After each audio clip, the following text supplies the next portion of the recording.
She looked radiant in red, the scent of fresh jasmine still clinging to her hair. Hours earlier, she was a glowing bride surrounded by loved ones, laughter echoing from a grand Delhi banquet hall. But by morning, her body lay cold on the hotel, bared and lifeless, with no signs of a struggle, no visible injuries, just silence. The groom, calm, too calm.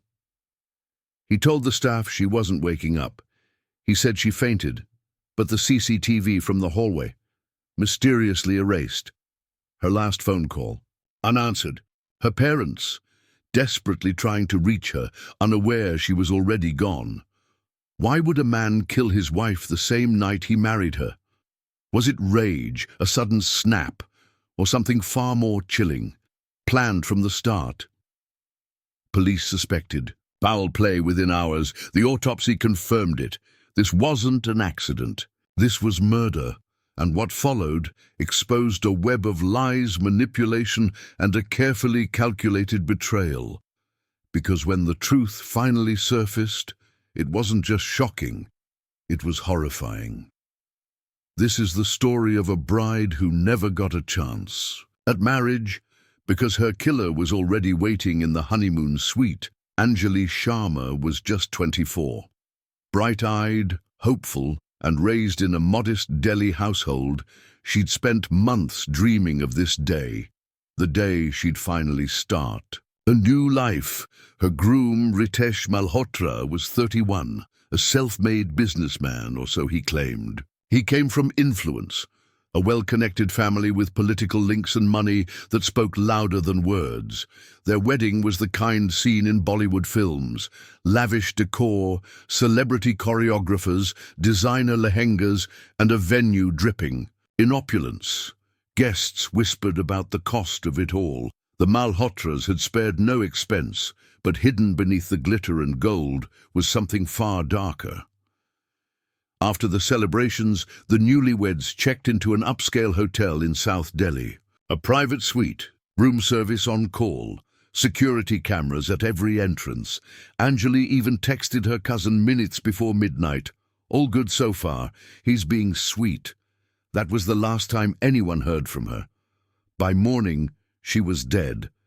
The hotel staff found her unconscious. Ritesh claimed she fainted. He looked concerned, but strangely calm. Too calm. There were no signs of forced entry, no visible bruises. Just one thing: her body was already cold. The timeline didn't add up. Police arrived within the hour. Ritesh gave a statement, but his version shifted each time they asked.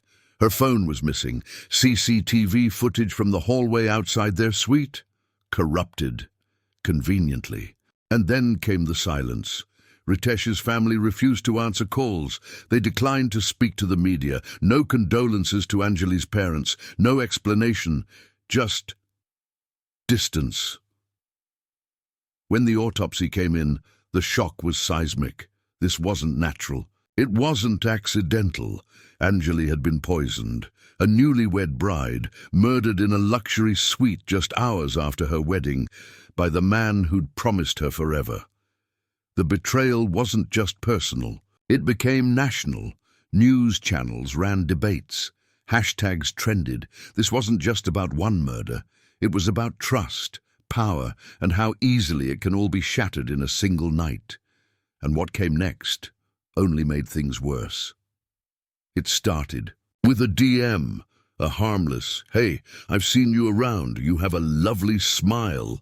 That's all it took. Ritesh messaged Anjali on Instagram one evening, and within days they were chatting non-stop. He seemed charming, older, confident, successful.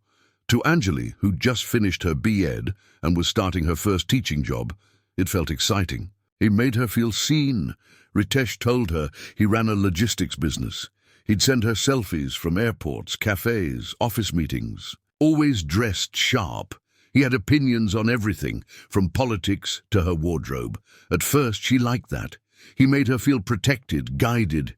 He said all the right things. "You're too precious for this world," he'd text. "I can't. Wait to make you mine." The romance escalated fast. Within 3 months they were meeting every weekend. He showered her with gifts, phones, jewelry, expensive perfumes. Her friends were impressed. Her parents were cautious. Anjali's father, a retired school clerk, didn't like how quickly things were moving. He asked questions. What exactly does this boy do? Why hasn't he come to meet us formally? But eventually Ritesh showed up, polite, confident, bringing sweets and expensive watches for her brothers. He spoke of marriage with such certainty that doubts melted away. He's stable, successful, and he clearly adores her, her mother had said.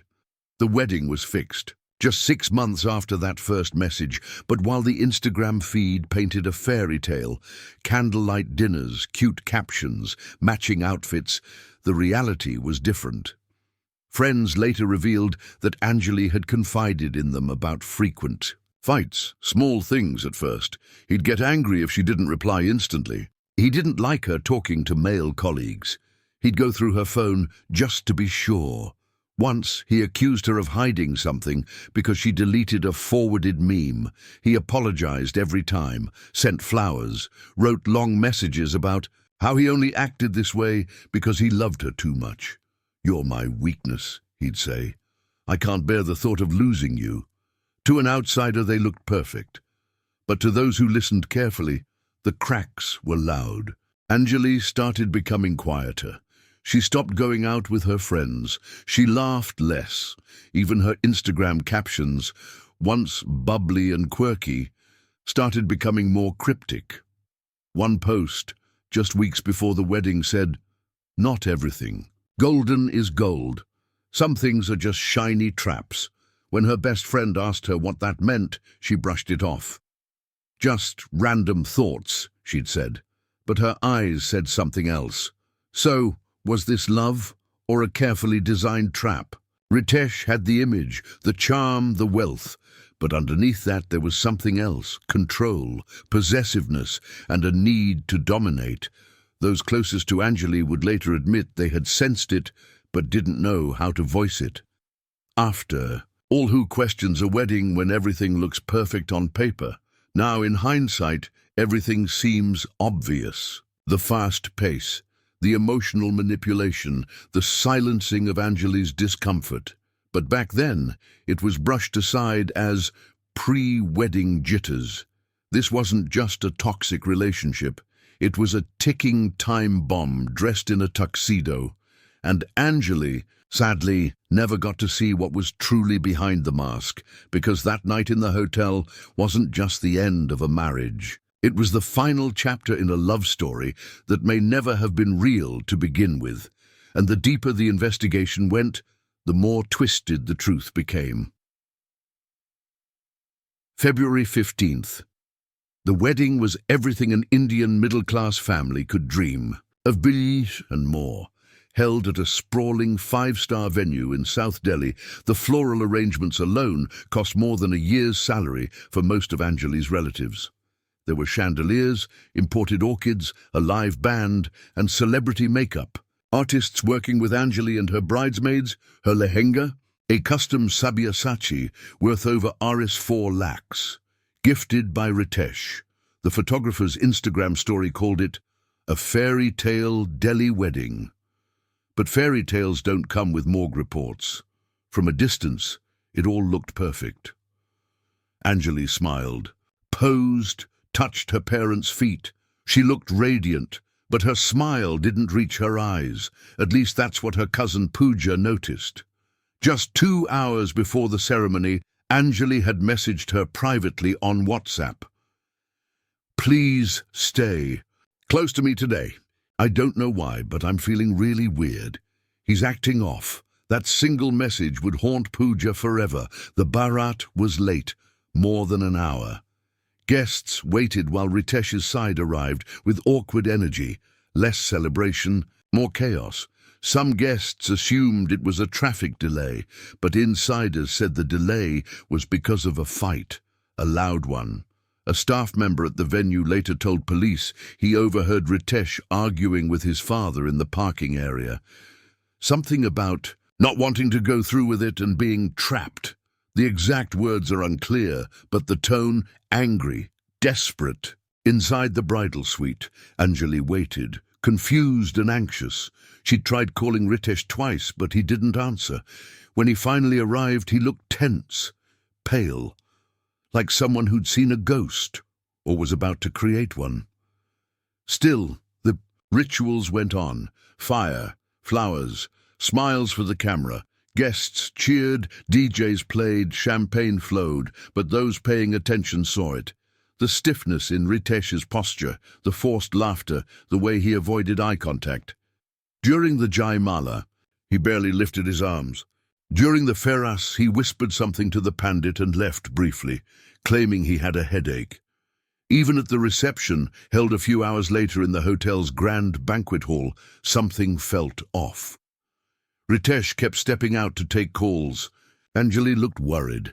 She barely ate, and during the couple's official photo session, he refused to kiss her on the cheek, something Anjali jokingly nudged him about. His response?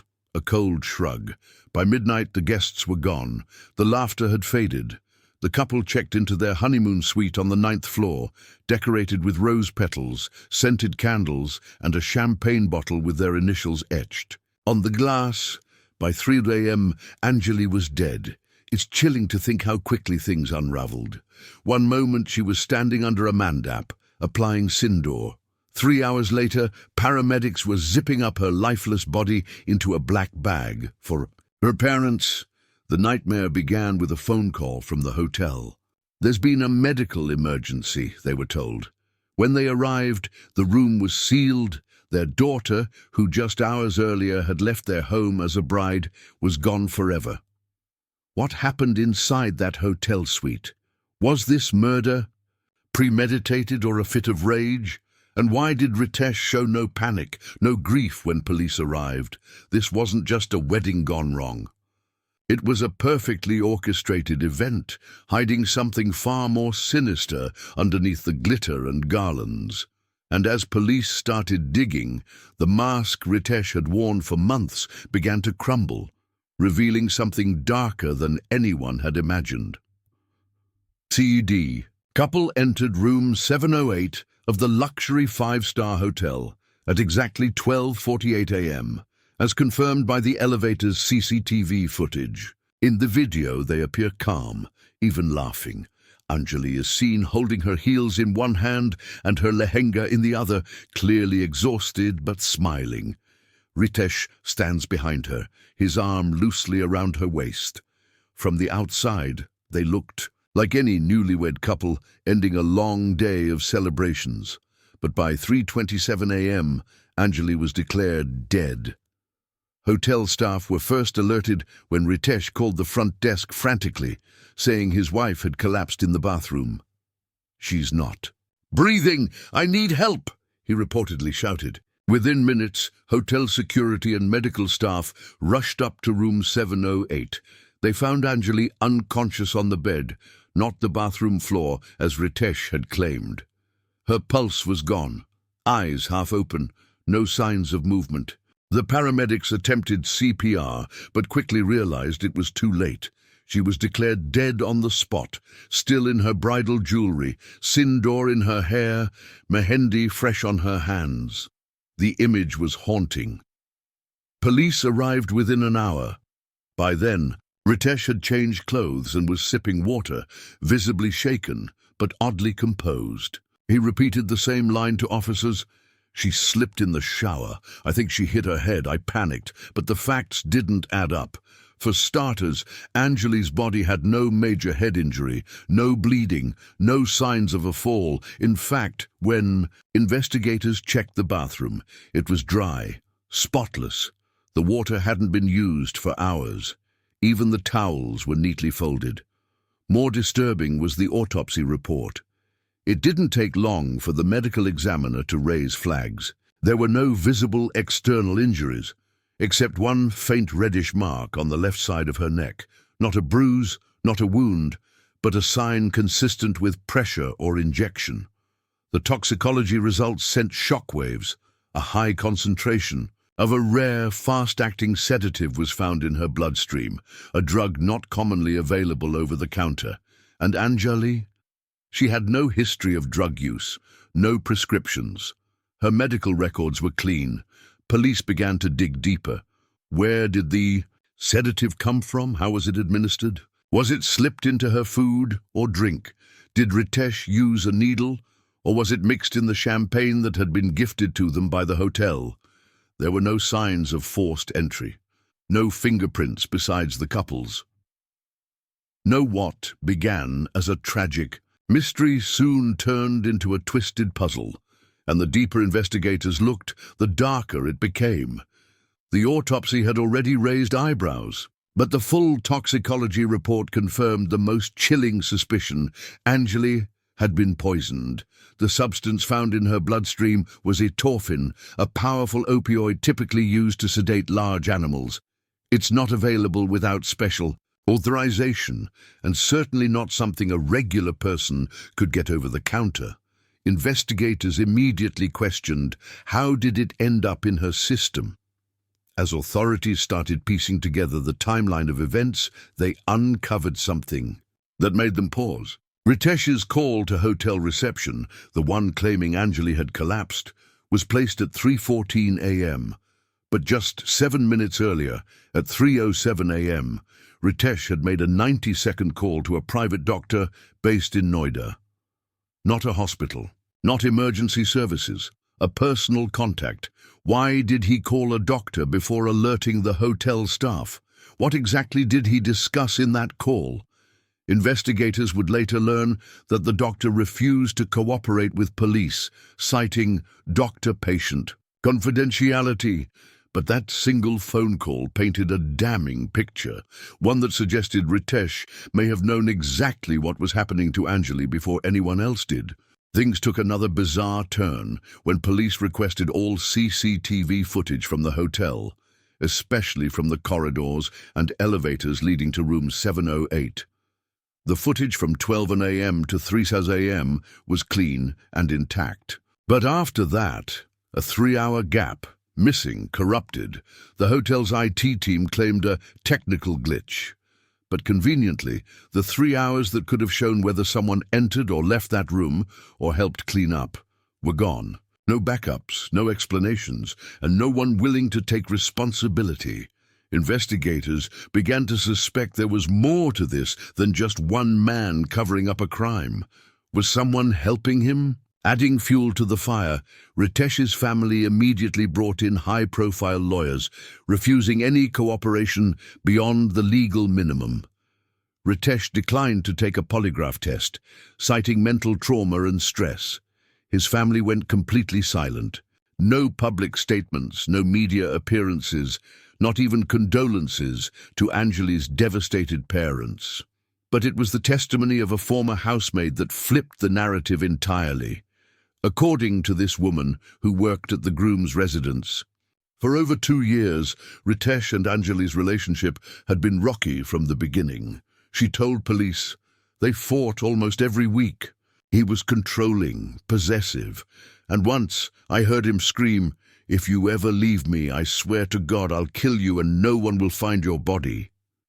She had initially been afraid to come forward but changed her mind after watching Anjali's grieving mother on national TV. Investigators returned to the crime scene, this time with forensic experts. They found something unusual. The room was almost too clean. Bed sheets had been changed, bathroom dry.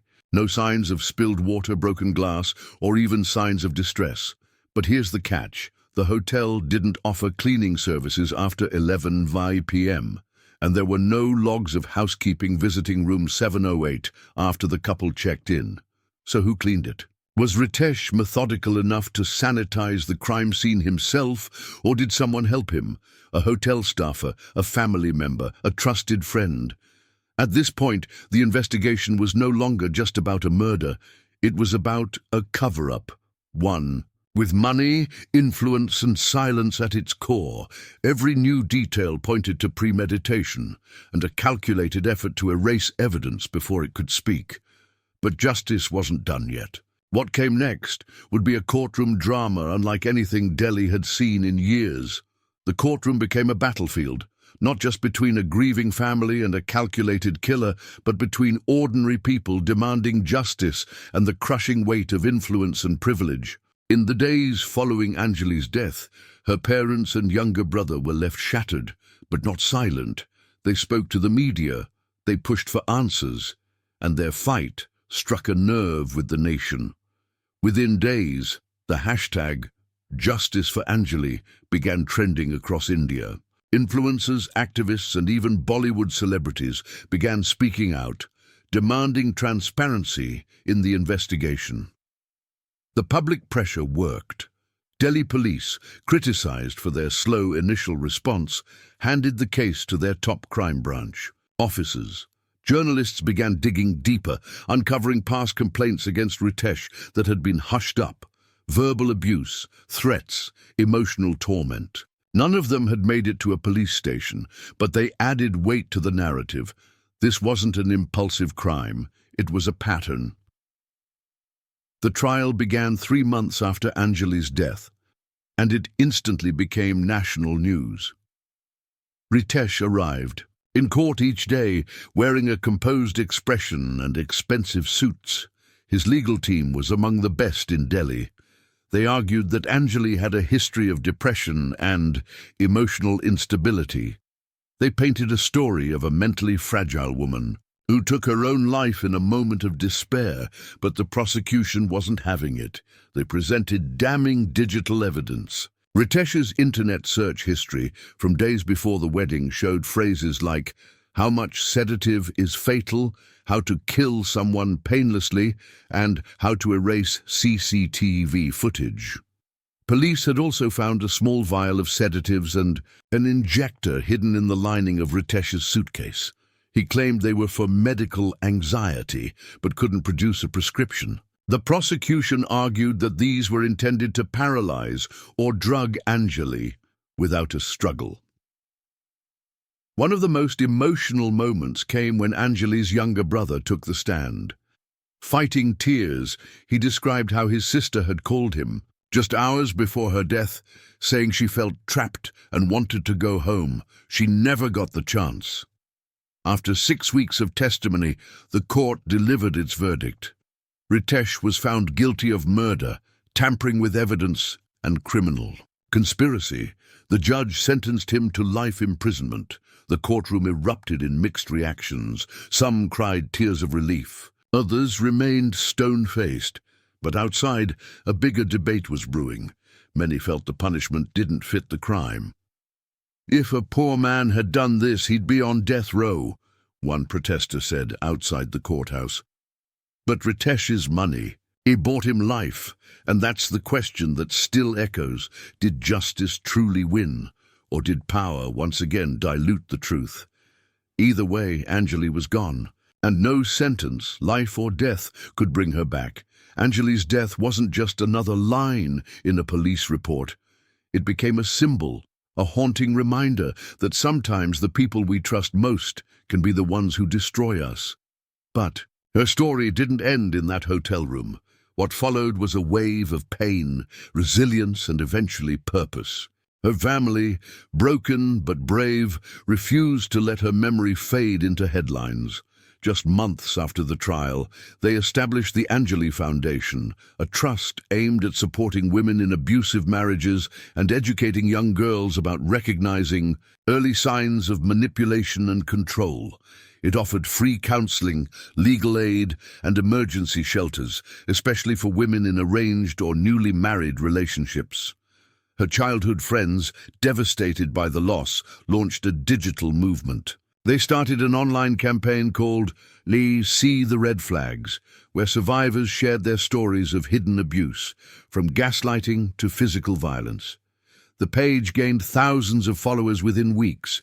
Stories poured in from all corners of India and beyond. It wasn't just about Anjali anymore. It was about every woman who had been silenced or scared. In Delhi, a series of candlelight marches took place. School teachers, college classmates, neighbors, they all showed up. Portrait murals of Anjali began appearing on walls across the city, each one painted with the phrase, "She trusted, he killed." Legally, the case also forced a conversation that had long been brushed aside: honeymoon violence. Until now, there were no specific protocols or surveillance measures for newlyweds staying in high-end hotels. But lawmakers began proposing stricter ID checks, emergency buttons in honeymoon suites, and clearer guidelines for reporting suspicious behavior during couple stays. TV shows picked up the story. Podcasts dissected the timeline. Universities added the case to their gender studies curriculum. She had become more than a victim. She was a wake-up call. Anjali's legacy became a movement, not because she wanted it, not because her life should have ended this way, but because too many lives have, and hers finally made people stop and ask, what are we doing to protect women when they're most vulnerable? Right after they say, I do. In death, Anjali found a voice louder than ever. She thought she was marrying her future, but he had already written her ending. This case isn't just about betrayal. It's about the dangers of silence. Anjali thought she was starting a new chapter in her life. Instead, she was murdered by the very person she trusted most. True love never kills. True love protects, cherishes, and uplifts. What happened to Anjali was a brutal reminder of the dark side of control, manipulation, and power. Her story is more than just a tragic event. It's a warning that too many women go unheard, their pain overlooked, their cries silenced.